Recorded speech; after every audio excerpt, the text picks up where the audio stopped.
Jangan lupa subscribe YouTube channel Metro TV News dan jangan lupa nyalakan notifikasinya.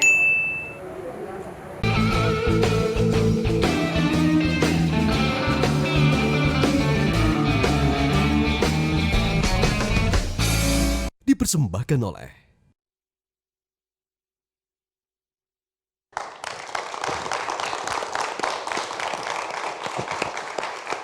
Hari ini saya ingin bercerita bagaimana internet mengubah nasib orang-orang, mengubah kesejahteraan desa-desa di daerah-daerah yang terisolasi, terpencil, ya, terdepan, terluar, tertinggal. Jadi betapa dahsyatnya teknologi mengubah kehidupan manusia. Dan yang menarik juga adalah bagaimana perjuangan teman-teman kita yang selama ini membangun infrastruktur di pegunungan, di hutan-hutan, di daerah-daerah yang sulit, sehingga masyarakat Indonesia dapat menikmati akses layanan internet. Nah, itulah pokok cerita kita hari ini. Dan tamu yang pertama adalah Gestianus Sino. Iya, Gestianus Sino. Apa kabar? Baik, baik. Baik, silakan duduk. Ya, terima kasih. Jadi Gesti, itu panggilanmu ya? Ya. Berasal dari mana nih? Dari Kupang, NTT. Baik, jadi pekerjaanmu sekarang apa? Pekerjaan saya setiap hari petani. Saya dengar orang-orang pada awal ketika kamu bertani, orang-orang menganggap Gesti gila. Karena kalau dilihat dari topografi, daerah di mana tempat yang saya kerjakan kebun saat ini, 80-90% itu daerah berbatu karang. Sehingga jadi lahan-lahan di sana atau tanah di sana itu lebih banyak batu karang? batu karang. Oke, Terus di sana kita 1 tahun 2 bulan saja yang musim hujan, 10 bulannya musim kemarau. Baik, menarik ya. Jadi masyarakat di sana menganggap Gesti ini gila karena pada dasarnya tanah-tanah di sana adalah batu-batu karang. Ya. Nah, nanti cerita bagaimana kemudian tanah yang bebatuan itu kamu ubah menjadi lahan pertanian yang katanya nih subur sekali. Bahkan kemudian sekarang produk-produk pertanianmu itu bisa dijual ke berbagai daerah di timur maupun di Indonesia ya. Nah, nanti cerita bagaimana kamu sampai kemudian bisa mengubah itu walaupun awalnya dikatakan gila. Gila. Baik, tapi sebelum kita lanjutkan, kita ikuti dulu tayangan berikut ini.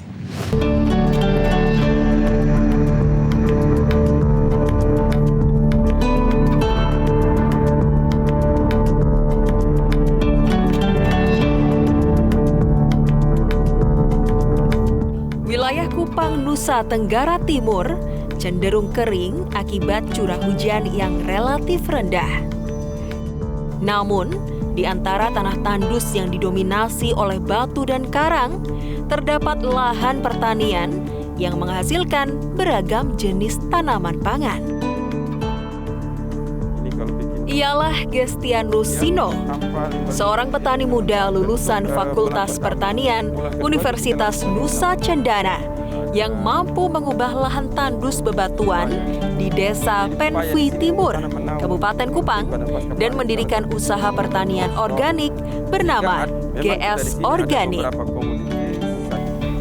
Bermula dari bekerja di bidang pertanian sejak lulus kuliah, Gestianus kemudian mengumpulkan modal hingga mampu membeli lahan seluas 1,2 hektar. Sebenarnya ketika kami memulai itu malah sebelum menikah. Itu kan pernah orang bilang enak ya, di sini subur sekali. Dalam hati saya cuma mikir, mereka tidak tahu dulunya itu seperti apa. Jadi yang mereka lihat kondisi saat ini. Padahal dulu suami sering itu kerjanya itu sampai dini hari. Jadi cungkil batu karang sama ada adik-adik di sini itu sampai kadang pulang ke rumah itu sudah di atas jam 12 malam.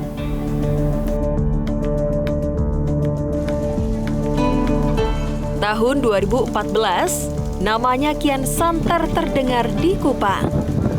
Banyak petani yang belajar pada Gestianus cara mengolah lahan pertanian hingga mereka mampu mengolah lahan di daerahnya sendiri. Terbatasnya mobilitas masyarakat akibat pandemi COVID-19 membuat Gestianus menciptakan inovasi penjualan secara online. Konektivitas jaringan internet di Kupang yang stabil dimanfaatkan secara maksimal oleh Gestianus melalui situs web pemesanan produk pertanian secara online bernama gsorganic.id. Jadi kalau tahun kemarin kan kita secara manual, mesti dari mulut ke mulut secara manual. Kalau sekarang kan kita bisa menjual secara online baik melalui media sosial. Jadi linknya kita share melalui media sosial dan itu sangat-sangat membantu kami begitu. Jadi dengan adanya internet semakin lancar dan orang semakin paham tentang penjualan secara toko online kami yang gsorganic.id, terus terang penjualannya semakin meningkat, grafik penjualan. Jadi kalau lihat di toko online itu di grafik penjualan dia lebih baik lah. Untuk kesehatan tubuh.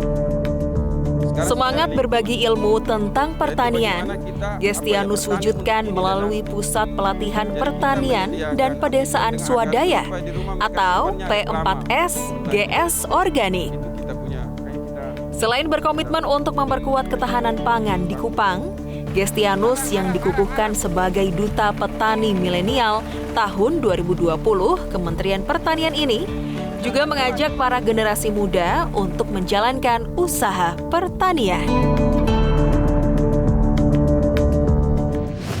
Wow, jadi kamu kerja dari pagi ketemu pagi tuh waktu cungkil-cungkil batu itu.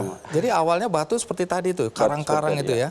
Jadi kamu pelan-pelan cungkil berapa lama makan waktu? Kalau yang pertama itu lahan seluas 1000 meter persegi itu usaha bersama saya dengan istri sekarang. Kurang lebih 2 tahun saya kerja sendiri tanpa tenaga kerja. Untuk dapat berapa luas itu 2 tahun? Itu 1000 meter pertama. 1000 meter selama 2 tahun? Kerja selama 2 tahun. Astaga, itu kerja berat. Itu manual, pakai cungkil, pakai tangan? Pakai cungkil manual. Tidak pakai mesin gitu, bongkar-bongkar tidak? Tidak, pakai cungkil, pakai besi gali manual. Nah, pantas orang-orang bilang kamu gila. Jadi masyarakat di sana itu apa? Lebih banyak pekerjaan utamanya apa? Kalau di sana pekerjaan pertama petani, cuman petani yang kadang musiman saja. Jadi karena melihat topografisnya, lalu di sana musim hujannya cuma 2 bulan dalam setahun, sehingga musiman banyak. Jadi tanam apa biasanya masyarakat? Rata-rata kita tanam jagung, tanam di antara karang-karang itu. Iya. Bagaimana waktu itu ya, Gesti kemudian terpikirkan, aku mau jadi petani aja. Padahal dengar-dengar nih, katanya orang tua sebenarnya ingin kamu jadi PNS, tapi kamu memilih jadi petani. Di tengah situasi dan kondisi lahan yang bebatuan karang seperti itu. Dari mana ide untuk betul-betul memutuskan jadi petani? Mungkin yang pertama di pikiran saya, petani itu kan menyangkut hajat hidup orang banyak. Jadi tidak ada satu manusia di muka bumi ini yang tidak makan. Kalau yang makan berarti sumbernya dari pertanian. Yang kedua, di Provinsi Nusa Tenggara Timur, mayoritas petani di atas 70%. Dan memang kita sudah disiapkan dari Tuhan dengan topografi alam yang seperti itu. Lalu tantangan buat kami yang pernah belajar di pertanian, ya kalau kami kerja di luar, basic kami kan pasti kami belajar baru. Tapi kalau bagaimana tentang bertani yang baik dan benar kan dasarnya sudah punya yang kita belajar. Yang berikutnya lagi, kalau semua tidak punya niat untuk jadi petani, lalu siapa yang urus pertanian di Nusa Tenggara Timur? Lalu pada waktu itu, kalau saya tidak salah, upah minimum Provinsi NTT sekitar 1,6 juta. Kalau saya kerja di perusahaan dengan UMR seperti itu, berarti saya harus bayar kontrakan, saya harus beli makanan untuk kebutuhan sehari-hari, sehingga tidak mencukupi. Kalau saya punya usaha hortikultura, integrasi dengan ternak, dengan ikan, artinya secara pendapatan walaupun cuma 50.000 sehari, tapi untuk kebutuhan keluarga saya cukup. Jadi makanan yang sehat tinggal ambil untuk kebutuhan keluarga, itu yang dasarnya pertama. Dasarnya pertama tidak berbisnis. Awalnya itu? Awalnya itu. Oke, jadi waktu awal itu lahan yang 1000 meter yang digarap itu, kamu tanamin apa pada awalnya? Pertama itu setelah kita punya lahan itu ada 1.000 meter itu, pertama yang kita tanam itu pepaya. Setelah pepaya, kita integrasikan dengan tanaman kangkung pertama. Terus waktu itu kita tidak punya air, kita beli air tangki. Nah, itu pertanyaannya, itu karena hujan tadi kan curah hujan sedikit sekali tuh. Kita beli tangki, dan tangki itu setiap 3 hari kita harus beli tangki 60.000, sehingga biaya produksinya besar, sehingga kita tidak bisa untuk bisnis. Terus dari situ kita mulai kumpul uang, terus kita mulai bor air dengan kedalaman 92 meter. Wow. Dari situ bagaimana kita pikir bagaimana untuk menghabiskan airnya, karena kita udah siapkan baknya kurang lebih satu jam ya udah terisi semua bak itu, sehingga dalam lahan 1.000 meter itu kita mulai usaha ternak ayam, ikan, dan bagaimana cara menghabiskan air saja waktu itu. Oh, jadi sombong sekarang. Air melimpah gitu ya, dengan kedalaman bor 90 meter. Tadi kan mulai dari 1.000 meter, kemudian sempat saya dengar tadi udah 1,5 hektar lahan digarap. Sudah 12.000 meter persegi sekarang, yang milik sendiri. Iya. Dan tanaman yang sekarang ditanam di situ apa aja? Yang sekarang budidaya hortikulturanya ada 20 jenis tanaman, ada integrasi dengan lele, ada kambing, ada ayam juga.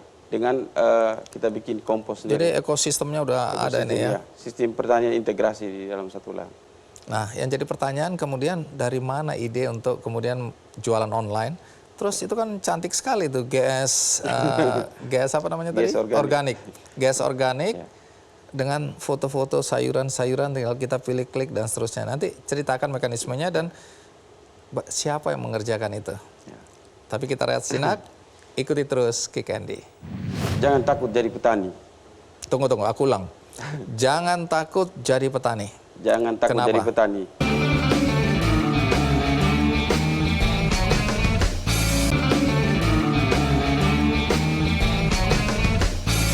Dipersembahkan oleh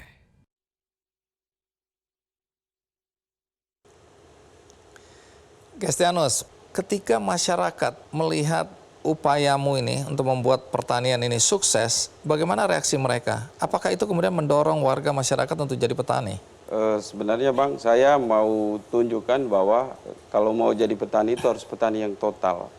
Jadi sebelum saya mengajarkan kepada teman-teman muda bahwa bertani itu untuk hidup, minimal saya harus memberikan contoh, memberikan sebuah demplot di tempat saya berada, sehingga gini loh, daerah yang dianggap tandus, daerah dianggap kering, ketika kita melakukan pertanian dengan sungguh-sungguh, dengan hasil juga yang kita dapatkan seperti ini. Dan kebanyakan kita sekarang kan bertani selaras alam saja, bertani tidak menggunakan teknologi yang disediakan.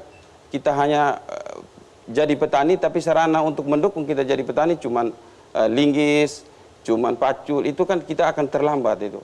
Jadi kita harus tetap inovasi, tetap integrasi dengan teknologi yang membuat petani itu bisa kerja secara cepat. Apa yang kamu lakukan?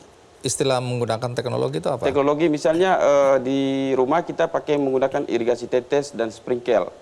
Itu kan bisa mengurangi tenaga kerja, sehingga kita naikin daya listrik, siramnya pakai mesin gitu, supaya bisa manfaatkan tenaga kerja untuk urus pupuk dan yang lain. Oh, itu yang kamu lakukan ya. Warga di sana setelah lihat Gesti sukses ini, apakah mereka kemudian minat jadi petani juga? Sebenarnya sekarang kalau untuk yang minat pertanian sudah banyak, tetapi petani ini kan mesti harus butuh teman-teman sebagai penggerak.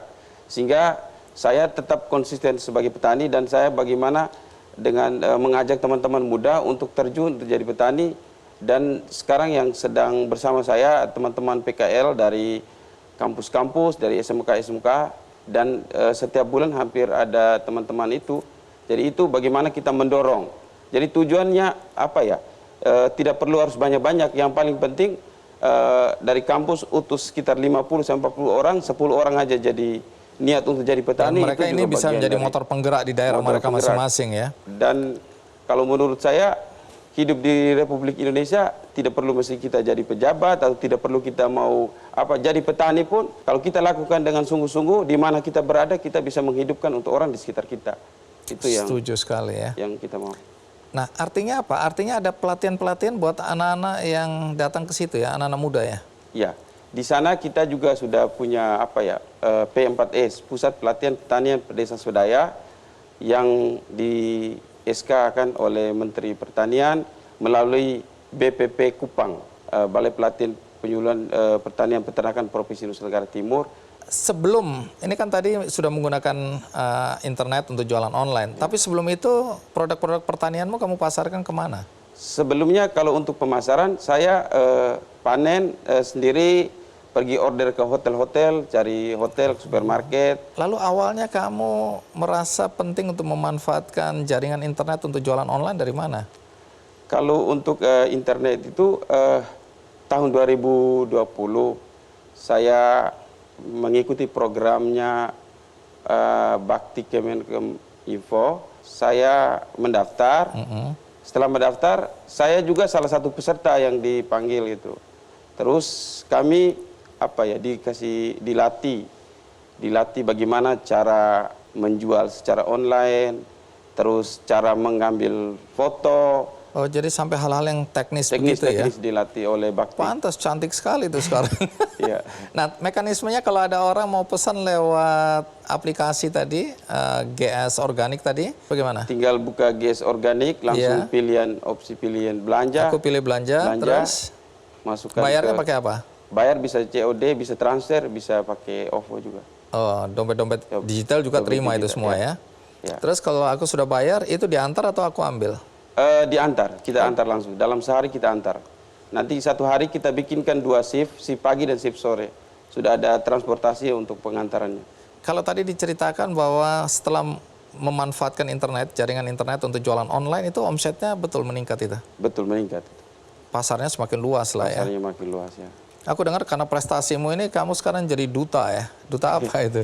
Tahun 2018 saya ikut audisi Duta Petani Muda dari BI sama dari Oxfam. Saya yang juara satunya, jadi tahun 2018. Terus tahun 2019 pernah studi tour ke Australia juga. Ush, gara-gara jadi petani nih ya? Tahun 2020 kita terpilih untuk Duta Petani Milenial Kementerian Pertanian, koordinator untuk Provinsi Nusa Tenggara Timur. Jadi banyak sekali ya prestasi yang sudah diraih sebagai petani. Ke depan ada rencana apa untuk pengembangan kegiatan di pertanian ini? Kalau ke depan saya pingin seluruh kabupaten di daratan timur itu punya stokis atau punya galerinya GS Organik di setiap kabupaten, sehingga daerah-daerah yang tidak terjangkau dari Kabupaten Kupang atau Kota Kupang bisa berada di kabupaten masing-masing. Lalu karena ini berbisnis harus bermitra dengan petani lain, jadi setiap komoditi itu ditanggung oleh 1-2 orang petani. Jadi saya tinggal mengatur bagaimana supaya seluruh produk-produk hortikultura itu masing-masing jenis ditanggung oleh petani sehingga bisa berbagi dari situ. Oke, jadi tidak sejenis semua ya. Coba sampaikan apakah itu nasihat atau pandangan ya dari Gesti kepada anak-anak muda. Jangan takut jadi petani. Tunggu, aku ulang. Jangan takut jadi petani. Jangan takut Kenapa? jadi petani. Petani itu keren. Petani itu keren. Petani itu kalau digabungkan dengan teknologi itu luar biasa. Anak muda itu harus inovasi. Dan harus manfaatkan lahan yang kosong itu harus ada isi produk-produk pertaniannya. Pertaniannya itu kebutuhan primer, kebutuhan pangan. Petani itu aset bangsa. Dan petani itu melindungi lingkungan hidup di mana kita berada. Ayo jangan malu jadi petani. Siap. Siap. Dan desa itu adalah masa depan Indonesia. Ya. Terima kasih Gestianus Sino sudah hadir di acara Kikendi. Terima kasih sudah memilih profesi sebagai petani. Karena ini membesarkan hati kita semua. Siapa yang menyediakan pangan kita kalau bukan petani? Dan kalau anak-anak muda seperti Gesti tidak tertarik untuk menjadi petani, bagaimana nasib bangsa ini? Jadi mudah-mudahan banyak anak-anak muda yang terinspirasi, ya, terutama di daerah-daerah sulit. Mereka punya alasan bahwa karena topografi tempatnya tidak layak untuk bertani. Faktanya hari ini kita lihat tanah karang bisa diubah menjadi lahan pertanian yang subur dan menguntungkan. Terima kasih inspirasinya Gesti. Dan berikutnya kita akan mendengarkan cerita. Karena saat ini orang percaya internet itu mengubah nasib orang, mengubah kesejahteraan desa-desa, terutama desa-desa yang tertinggal di pegunungan, di hutan-hutan, di dataran-dataran tinggi ya. Nah, tapi bagaimana cerita di balik penyediaan jaringan internet? Ini ada cerita lain lagi yang mungkin Anda belum tahu. Perjuangan teman-teman kita untuk menyediakan layanan jasa internet, terutama di daerah yang terdepan, terluar, dan tertinggal atau sering disebut dengan 3T. Bagaimana ceritanya? Ikuti terus Kick Andy. Belum ada jalan. Belum ada jalan yang layak. Iya. Terutama ini karena jalan tikus lah istilah betul, jalan. kami harus membawa material ya untuk membangun tower, perangkat dan lain-lainnya hingga mencapai 10 sampai 16 ton.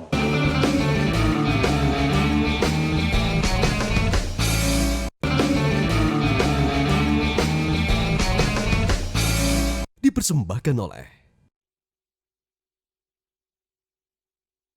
Kita semua percaya bahwa teknologi mengubah kehidupan manusia.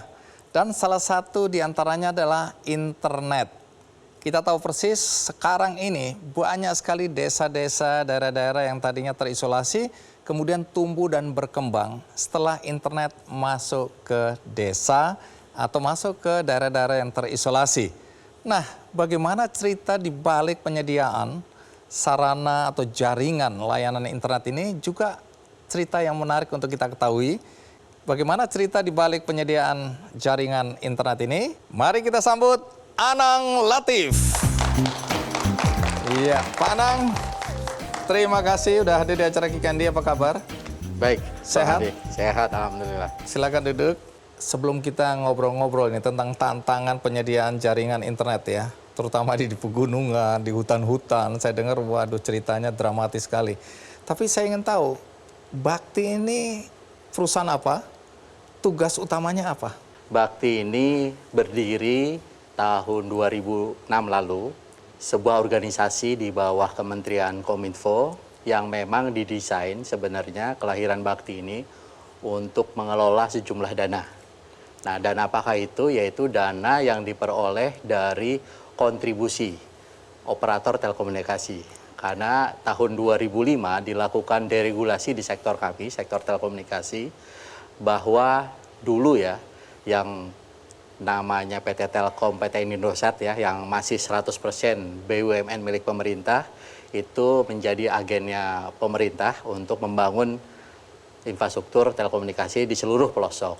Namun demikian dengan seiring ya berkembangnya waktu, Indosat kemudian menjadi PT ya, dan Telkom menjadi perusahaan publik, tidak lagi 100% milik pemerintah, tentu orientasinya akan menjadi berbeda. Ya. Sehingga keluarlah deregulasi tersebut memungut sejumlah kontribusi dari seluruh operator telekomunikasi yang dinamakan kontribusi Universal Service Obligation atau USO. Okay. Nah, kemudian diserahkan pada pemerintah untuk dikelola sehingga berdirilah Bakti.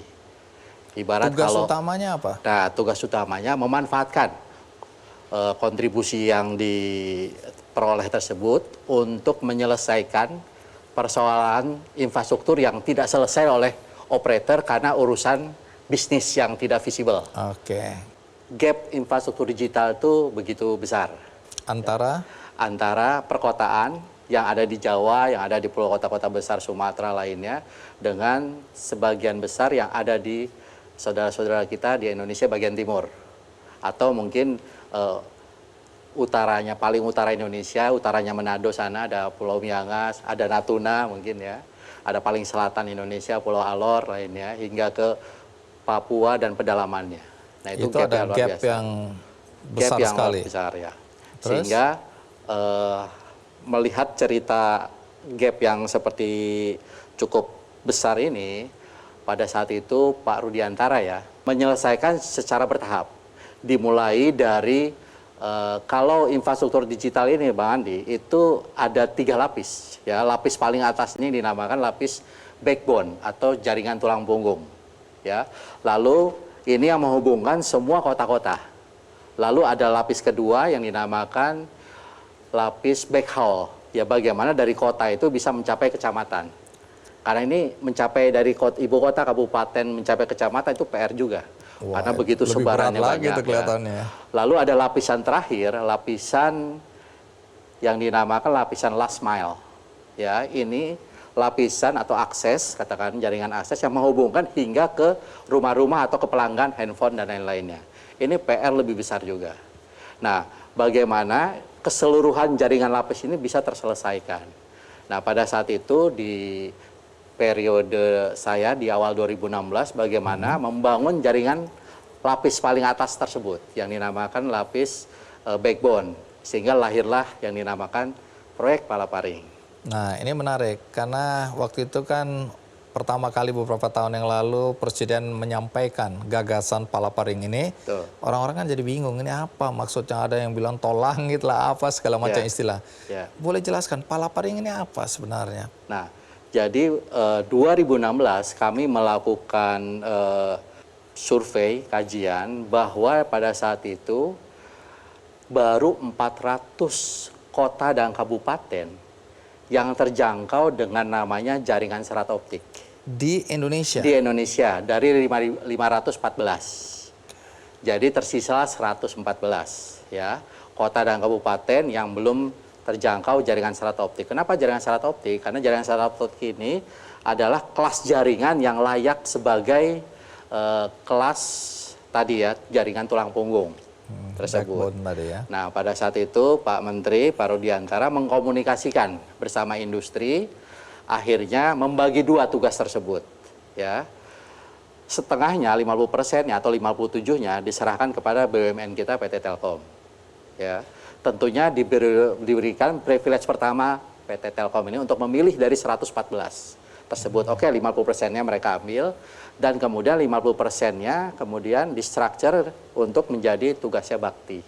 Oke, yang diambil tentu yang secara core business itu secara masih masuk ya, karena bagaimanapun mereka sebagai ya, artinya jumlah orang ada di situ ya, betul, infrastrukturnya nggak terlalu memakan biaya dan seterusnya. Betul. Yang tidak menguntungkan nanti baru jadi tugas pemerintah. Baik. Nah, sampai saat ini udah berapa lama ya Palaparing ini? Palaparing sendiri baru beroperasi selesai 2019.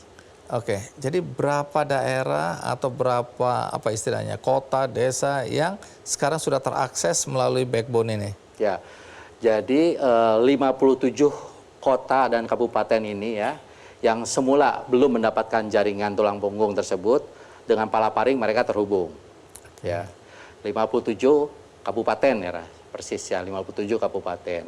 Nah, ini baru di tataran jaringan paling atasnya, level backbone. Ya, untuk mencapai level pelanggan atau masyarakat, perlu PR itu selesai juga ditangani masalah lapisan tengahnya atau middle mile, dan lapisan paling bawah yang dinamakan jaringan akses tersebut. Jadi, Bakti pun menyelesaikan jaringan tengahnya hingga jaringan paling dasarnya tersebut. Oke, secara komprehensif itu supaya memudahkan kita menakar-nakar, itu sudah berapa persen sebenarnya selesai? Nah, kami melihat acuan kepada jumlah desa ya.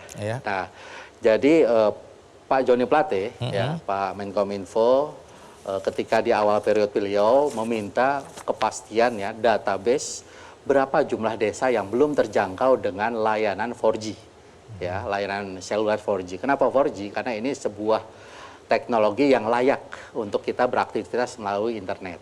Nah, sehingga didapati data 12.548 dari lebih 83.000 desa dan kelurahan, 12.548-nya ini belum memiliki jaringan 4G.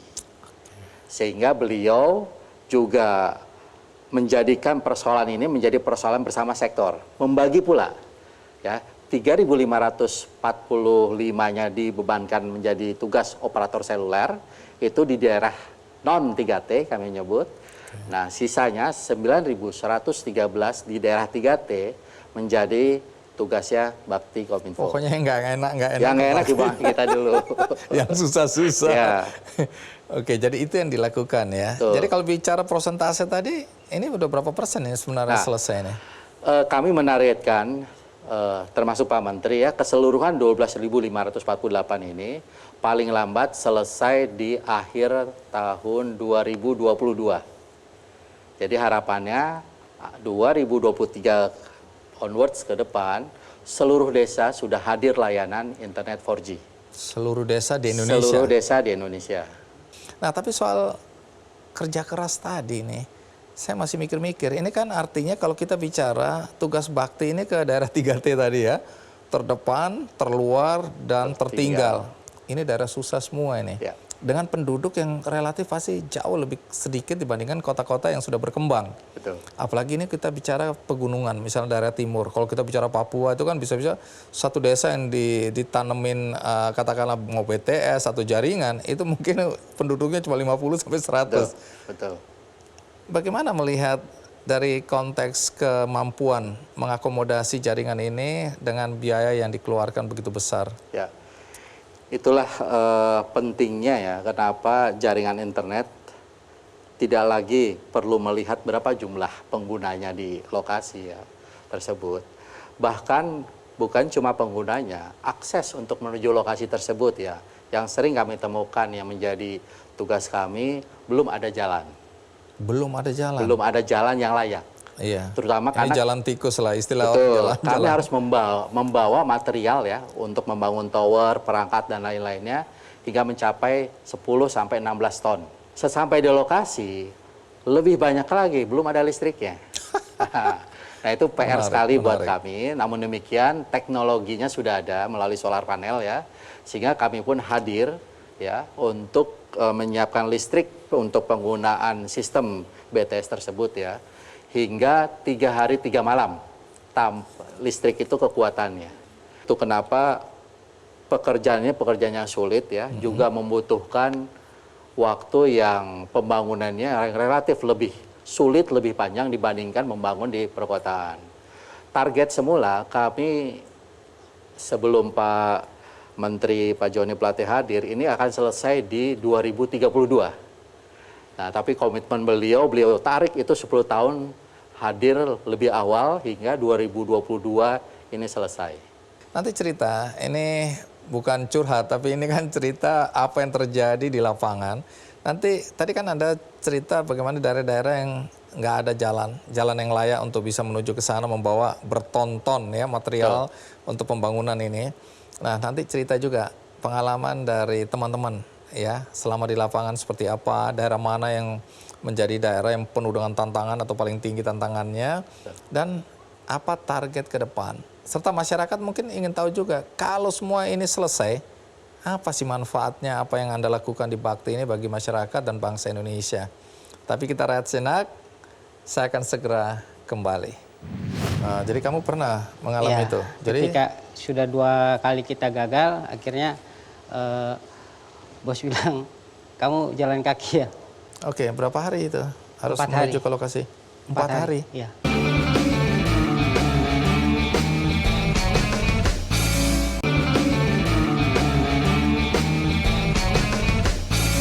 Dipersembahkan oleh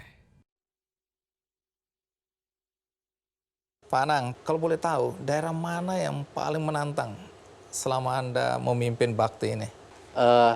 Langsung menjawab Papua. Kenapa Papua? Karena dari ibu kota kabupaten ke kecamatannya, di luar Papua rata-rata terhubung dengan jalan, akses darat. Itu mudah membangunnya. Karena jaringan satelit optik cukup dibangun mengikuti jalan yang sudah terbangun. Tapi ketika masuk ke Papua, ibu kota kabupaten ke kecamatan atau ke distrik lah ya, itu sering terputus melewati pegunungan.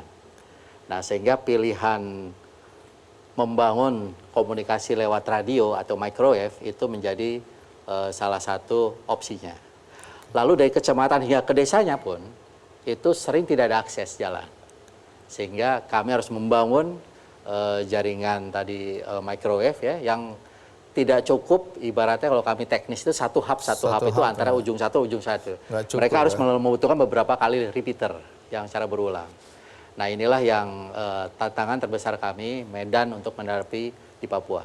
Jadi kalau dilihat itu biasanya pengalaman teman-teman di lapangan itu kalau di hutan itu apa suka dukanya yang Anda tahu?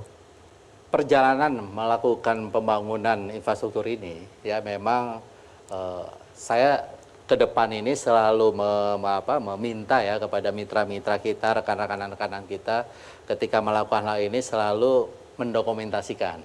Kenapa perlu ini? Karena menurut keyakinan saya bahwa ini sebuah proses yang tidak akan terjadi di kemudian hari. Once ini selesai, infrastruktur ini selesai, tentunya kita akan fokus bagaimana manfaat internet ini bisa untuk digital ekonomi atau kehidupan lainnya. Dan ini penting untuk masyarakat menghargai. Betul. Kalau kita lihat kan selalu ada dokumentasi pembangunan rel kereta api yang membuat kemudian jalur ekonomi berkembang. Betul. Nah, kalau orang menghargai kerja keras orang-orang di lapangan seperti itu, dia kemudian mengapresiasi dan menjaga. Betul.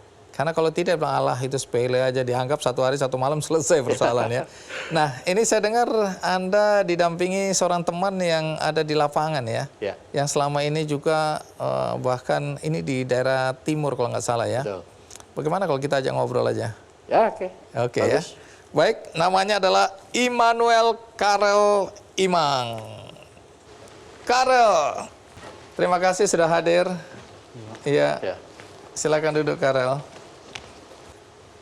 Kamu asli dari mana? Kupang. Kupang? Iya. Sekarang ini kerja atau ngurusin daerah atau wilayah mana? Sekarang saya remote proyek Palapa Timur untuk power sistemnya. Oke. Jadi kita Palapa monitoring. Timur. Iya. Jadi Palapa kita Timur itu artinya daerah mana? untuk Papua. Papua. Jadi kita monitoring untuk genset, CCTV, powernya, karena sistem kita sudah bisa di remote. Oke, dari jauh sudah bisa dioperasikan itu ya. Iya. Tapi kamu katanya punya pengalaman ya, berada di lapangan langsung di daerah mana? Papua? Di Papua. Nah, coba cerita. Katanya pernah jalan kaki sampai berapa hari? Iya. Waktu itu lokasinya kita di repeater. Kita sudah coba pakai heli.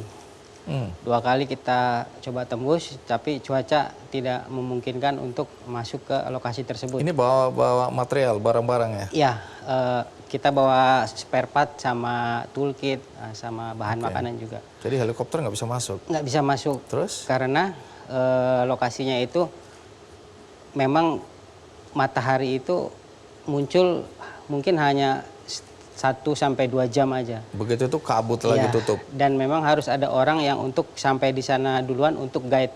Oh, cuaca lagi bagus, baru segera terbang. Ya. Jadi harus ada guide untuk di lokasi dulu standby. Nah, jadi kamu pernah mengalami itu. Jadi ketika sudah 2 kali kita gagal, akhirnya bos bilang, kamu jalan kaki ya. Berapa orang itu?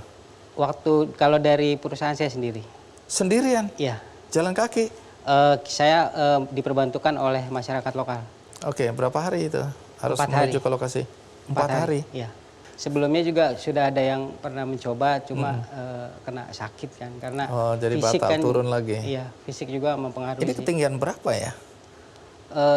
Kalau di C2 repeater itu kira-kira sekitar 1.200. 1.200, Iya. Oke. Terus yang paling tinggi? 4.200. 4.200. Iya. Itu yang paling tinggi ya? Iya. Ada apa di situ? Receiver atau apa? Tower BTS atau Tower apa? juga, backbone ya.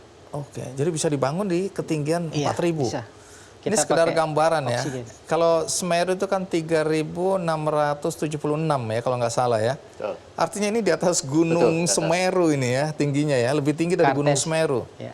Itu artinya dingin dan Ini luar biasa. kabut luar. Ya, pakai oksigen kita di sana. Oh, pakai oksigen? Ya, oksigen portable yang kecil. Kita kerja juga tunggu cuaca bagus. Saya kan pernah hidup di sana juga dan malaria kan ancaman, salah satu ancaman yang berat itu. Banyak dari teman-teman juga yang terkena malaria terus harus dievakuasi. Ada juga beberapa yang memang harus balik ke Jakarta. Tapi ya puji Tuhan saya di sana dari awal sampai selesai saya tugas di sana ya.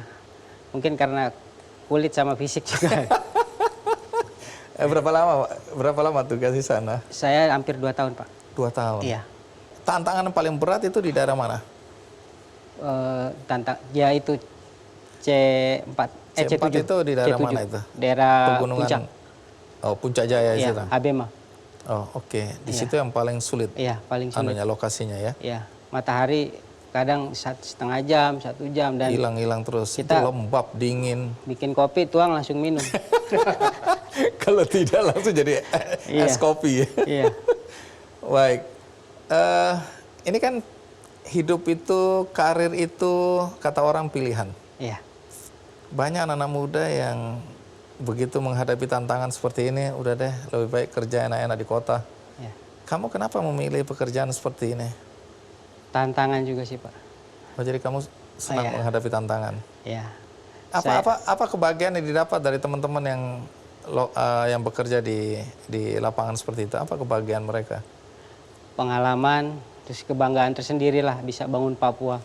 Karena memang tower untuk di Indonesia ini yang paling, menurut saya paling ekstrim lah, itu ada di Papua. Karena tingkat ininya kan tinggi sekali, kita mesti dari gunung satu ke gunung yang lain, terus cuaca berubah-berubah kan, terus kadang tanah longsor, penyakit juga di sana, malaria kan, kalau fisik kita nggak kuat, panasnya kan lumayan. Iya. Pak Anang, kalau lihat perjuangan teman-teman di lapangan itu kadang-kadang nggak masuk akal saya ya. Nah, Anda sendiri bagaimana pendapat Anda melihat apa yang dilakukan oleh teman-teman di Bakti dan mitra-mitranya yang selama ini membangun jaringan layanan internet sehingga bisa masuk ke daerah-daerah yang tadi kita sebutkan sebagai 3T? Mas Karol ini bagaimana perjuangan ya untuk bisa survive. Itulah kenapa kami di Bakti, khususnya buat para pegawai kami yang terlibat di lapangan, ini ketika mendapatkan situasi yang sama seperti Mas Karol di lapangan harus jalan sampai 4 hari, mereka tentunya ini bukan hal yang mudah. Mereka harus memiliki mental yang tentunya harus disiapkan. Itulah kenapa kami di Bakti ini menerapkan kewajiban semacam bela negara. Jadi pegawai-pegawai kami ini, kami kerjasama dengan TNI memasuk diposkan ya selama 1 bulan pelatihan militer ya, bahkan gadget ditahan, tidak boleh berkomunikasi ya. Wow. Inilah simulasi yang kemungkinan terjadi ya di Bang Karel kalau itu harus bertugas di hutan tanpa alat komunikasi ya. Mereka pun ada simulasinya berlatih secara melalui militer ini hidup di hutan. Dan hasilnya luar biasa. Karena pendidikan bela negara ini setelah kami tanyakan kepada mereka, memang selama masa kuliah mereka belum mendapatkan pelatihan-pelatihan yang luar biasa untuk melatih mental ini.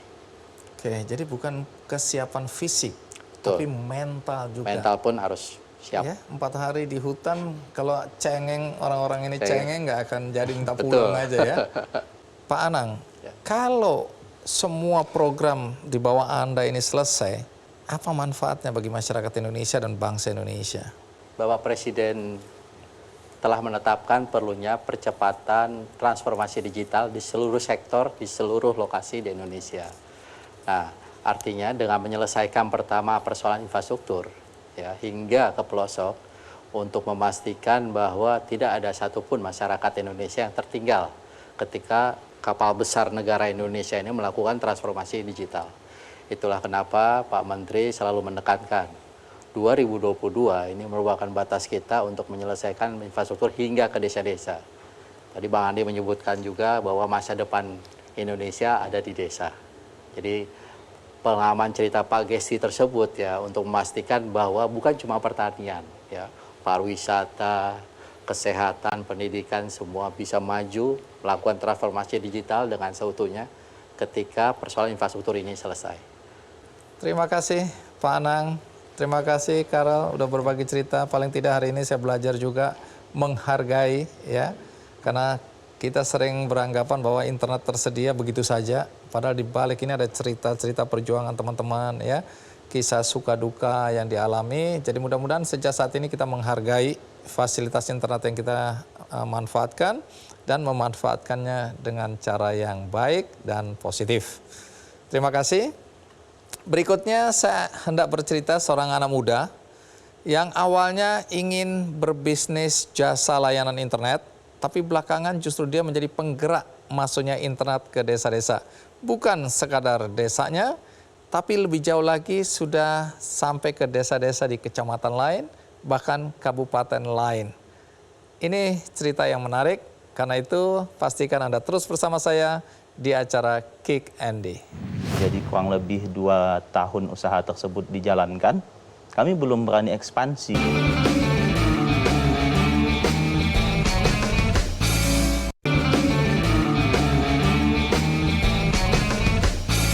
Dipersembahkan oleh Bambang, yang menarik tadi kan kita lihat ada petani jeruk yang memanfaatkan jaringan internet ini atau akses internet ini untuk mulai menggunakan apakah itu aplikasi atau menawarkan produknya melalui online ya. Nah, seberapa banyak masyarakat di desa-desa yang sudah sekarang punya akses internet yang memanfaatkan untuk usaha atau jual jasa, jual produk ya? Berapa banyak itu? Kalau di desa, selama konektivitas kita hadirkan untuk masyarakat, sepertinya itu menjadi pintu atau portal mereka untuk ke situs-situs e-commerce, situs jual beli online, baik itu lewat media sosial atau lewat situs-situs e-commerce. Nah itu menurut saya itu cukup banyak. Karena melihat dari aktivitas mereka di media sosial itu juga cukup aktif. Dan juga karena kami letaknya di jaringan ya Pak ya. Jadi kami melihat itu lalu lintas traffic data untuk ke situs-situs e-commerce itu tinggi. Tinggi. Oh, itu, jadi ada kesadaran masyarakat juga di situ ya? Iya. Kalau masyarakat di desamu atau kecamatanmu itu penghasilan utama mereka dari apa? Kalau di desa Sejiram itu mayoritasnya itu petani jeruk. Oh, petani jeruk. Ya, dan kalau juga di desa-desa lain? Kalau di desa lain ada petani buah naga, ada juga lada. Oh, jadi mayoritas ini pertanian ya? Ya, pertanian. Dengan adanya internet itu, apakah masyarakat kemudian tumbuh dan berkembang menjadi lebih sejahtera karena memanfaatkan internet, online untuk jualan? Kalau melihat dari pertumbuhan dan perkembangan perekonomian masyarakat di sana, itu berkembang dengan adanya internet. Itu bisa dilihat dari cara mereka memasarkan produk di internet. Kita ambil contoh dari yang petani jeruk ataupun yang menjual bibit jeruk, karena di Sejiram juga itu penghasil bibit jeruk untuk yang di area Kabupaten Sambas. Jadi mereka yang dulunya jualan boleh dikatakan di kaki lima, sekarang mereka sudah memasarkan via online. Dan juga pelanggan-pelanggannya itu nggak hanya di area kecamatan daerah situ saja, bahkan dari luar kabupaten, bahkan dari luar provinsi. Ada nggak pelatihan-pelatihan untuk usaha-usaha berbasis internet atau online, e-commerce gitu-gitu, ada nggak pelatihan-pelatihan seperti itu? Pelatihan saat ini yang kita jalankan adalah pertama pelatihan e-commerce, yang kedua itu yang baru kita mau mulai pada akhir Agustus ini adalah pelatihan untuk guru. Oke, pelatihan apa itu? Karena kita di BUMDes berkomitmen tidak hanya bicara tentang konektivitas internet, tapi keberlanjutan setelah konektivitas itu ada. Nah, jadi kita di BUMDes merancang suatu platform itu yang bisa digunakan oleh antara guru dan murid. Sistemnya kami rancang dan kami gratiskan koneksi untuk guru dan murid. Jadi mereka hanya perlu terkoneksi ke jaringan internetnya BUMDes. Jadi mereka bisa menggunakan aplikasi tersebut untuk pembelajaran jarak jauh. Tadi ada apa itu? Orang seperti di depan ATM gitu, ngapain itu? Itu apa itu? Itu namanya layanan mandiri desa. Apa gunanya itu? Jadi itu bentuk komitmen kami yang tadi setelah konektivitas kami jalankan. Jadi kami membuat suatu sistem yang mana masyarakat bisa membuat surat misal, itu bisa dilakukan secara online ataupun lewat layanan mandiri tadi. Oh, ini seperti kayak pembuatan kartu keluarga gitu-gitu ya? Iya. Atau apa, surat-surat terus surat dicetak? keterangan domisili misalkan. Jadi kalaupun orang itu nggak ada di desa, tetap bisa mengakses bisa melalui jaringan ini? Ya, bisa. Jadi tidak harus ke balai desa atau ke kantor kelurahan gitu enggak ya? Enggak, itu bisa dilakukan secara online dari manapun, kapanpun. Jadi tinggal memasukkan nomor induk kependudukan di aplikasi tersebut dan kode PIN dari orang tersebut. Jadi bisa berurusan jarak jauh. Ini sudah sudah kita jalankan. Jalankan ya, artinya sukses. Alhamdulillah sukses. Oke, jadi bisa diduplikasi di desa-desa yang lain ya. Jadi ini desa modern jadinya ini ya. Iya. Untuk yang anjungan mandiri tadi itu kita siapkan di desa. Jadi masyarakat yang memang ingin membuat surat itu secara langsung, jadi mereka tinggal menempel KTP elektronik mereka di perangkat tersebut, jadi langsung login dengan sesuai identitasnya. Kemudian isi sendiri di situ dan bisa di-print. Bisa di-print. Wah, jadi desa-desa sekarang udah modern ya berkat internet ya. Baik, ke depan apa rencana Anda dengan adanya internet masuk desa ini? Kedepannya kita akan mengembangkan suatu portal aplikasi, karena tadi jaringan BUMDes Maju Bersama itu sudah ada di kurang lebih 22 desa yang dengan menggunakan sistem full fiber optik, dan juga itu sudah kita pasang kurang lebih 400 akses point. Nah, dari 22 desa tersebut itu memiliki sumber daya alam yang beda-beda. Ada penghasil jeruk, ada penghasil padi, ada penghasil buah naga, ada penghasil nelayan ikan, dan banyak produk-produk lainnya. Jadi nanti kita di BUMDes rencananya akan kita mulai pada tahun 2022, kita akan membuat suatu portal yang mana dari seluruh BUMDes yang 22 desa tersebut itu bisa berkolaborasi dalam satu aplikasi tersebut. Oh, antar BUMDes ini ya? Iya, jadi sejenis bisnis to bisnis. Iya, B2B. Misal dari desa Sejiram yang memang penghasil jeruk, itu bisa memasarkan produk mereka misal di desa B yang memang penghasil karet atau lada. Melalui BUMDesnya? Melalui BUMDesnya, melalui aplikasi tersebut. Jadi saling menguntungkan antar BUMDes ini ya? Iya. Oke, menarik sekali. Jadi Bambang senang sekali bisa ada di sini karena berbagi inspirasi.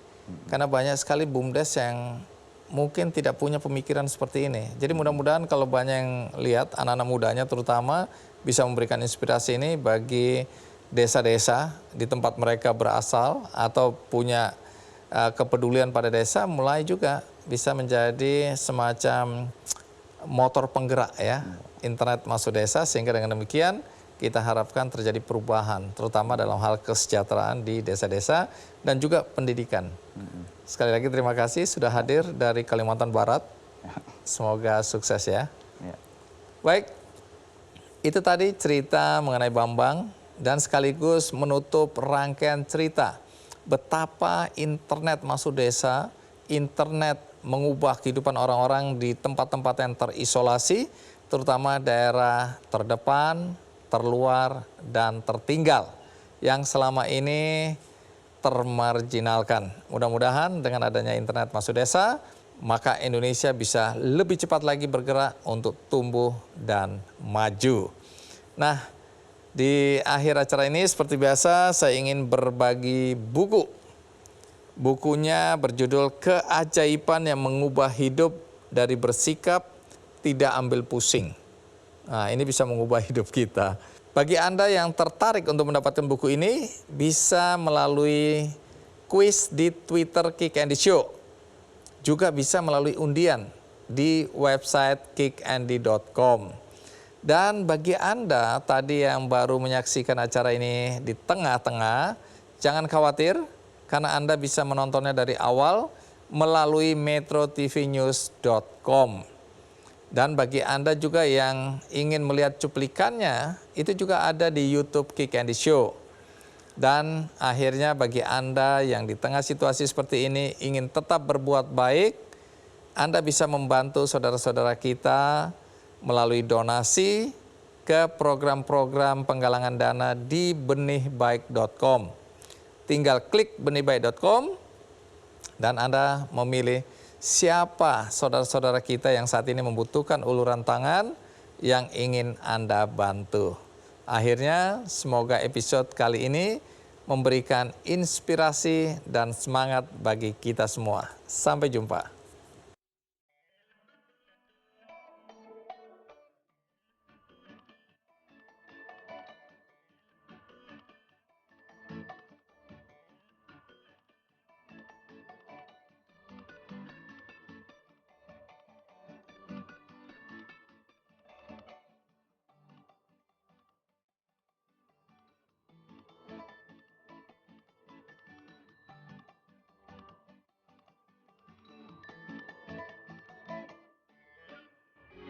Metro TV.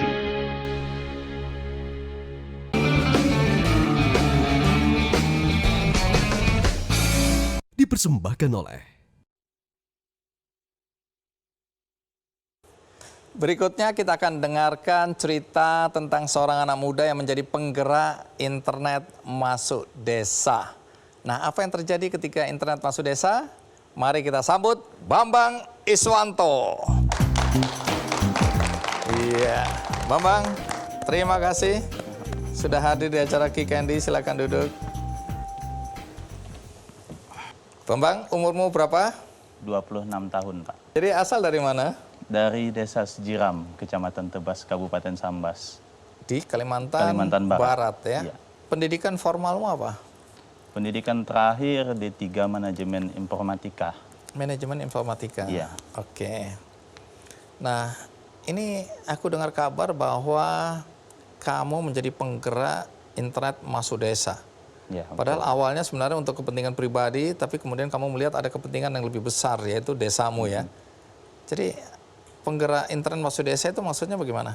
ide tersebut dapat saat itu saya selesai kuliah ya Pak ya. Jadi saya melihat peluang yang cukup besar untuk usaha internet ini. Karena melihat seiring berkembangnya zaman, jadi konektivitas itu menjadi suatu bagian penting, bahkan menjadi kebutuhan. Jadi ada kebutuhan warga di desamu Iya, ya, di desa. untuk dapat akses internet. Betul. Terus? Jadi pada saat itu karena kita sendiri juga nggak punya dana ingin membentuk usaha tersebut, akhirnya setelah bertemu dengan pemerintahan desa, akhirnya mereka menyarankan untuk membentuk badan usaha milik desa atau BUMDes. Dan pada saat itu terbentuklah badan usaha milik desa di desa saya, Desa Sejiram. Oh, untuk mengelola pelayanan jasa layanan internet ini? Tadinya BUMDes nggak ada? Pada saat itu BUMDes sudah dibentuk, namun untuk unit usahanya belum. Ini untuk unit usaha pelayanan internet ya? Ya, betul. Oh, jadi di BUMDes kemudian ada unit usaha baru yang dibuat Ya, betul. khusus untuk pelayanan internet ini? Ya, betul. Oke, menarik. Nanti cerita ya, apa dampak yang ditimbulkan dengan internet masuk desa dan bagaimana mekanisme pelayanan internet kepada warga masyarakat melalui BUMDes tadi. Tapi sebelum itu kita ikuti dulu tayangan berikut ini.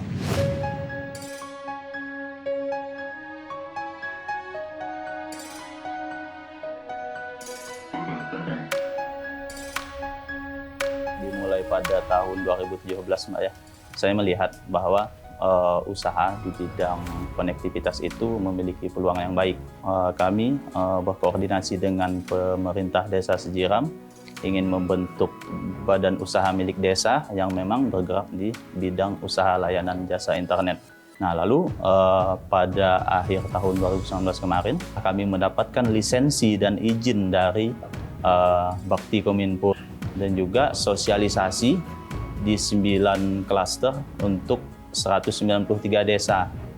Kita kenalkan internet kepada masyarakat di desa-desa yang ada di Kabupaten Sambas, bagaimana membuat internet yang stabil. Kita sudah selesai instalasi di kurang lebih 20 desa dengan panjang kabel fiber itu kurang lebih 115 km.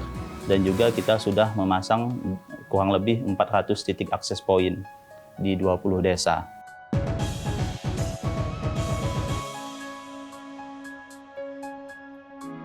Sebelum internet masuk di Desa Sejiram, ya perkembangan Desa Sejiram tidak sepesat ya.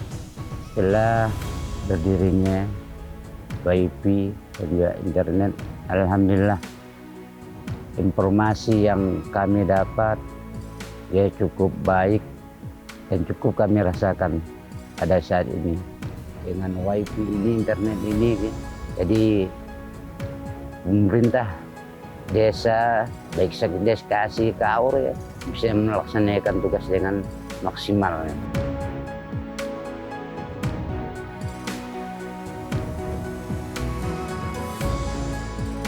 Karena sebelumnya kita di Desa Sejiram juga merasakan hal yang sama dengan desa yang lain.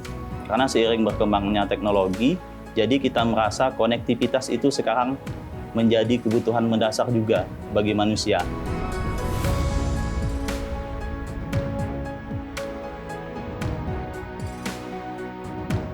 Sebelum adanya internet, penjualan jeruk di lapak-lapak, Pak, jadi pedagang keliling.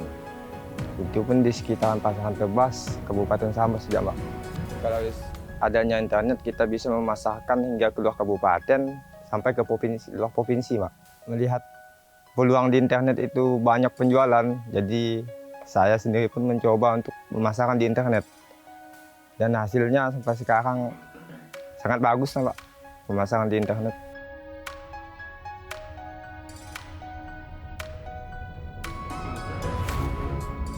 Untuk desa yang memang sudah selesai kita pasang akses internetnya, itu warga bisa membeli voucher internet hanya dengan Rp2.000. Warga tinggal koneksikan perangkat mereka ke sinyal wireless yang sudah kita bangun dan tinggal memasukkan kode voucher yang mereka miliki.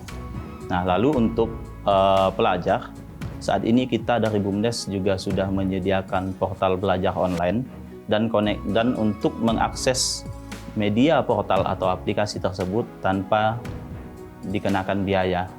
Harapan kami ke depan semakin banyak desa-desa di Kabupaten Sambas yang mereplikasi program ini sehingga lebih banyak wilayah atau desa-desa membuka keterisoliran.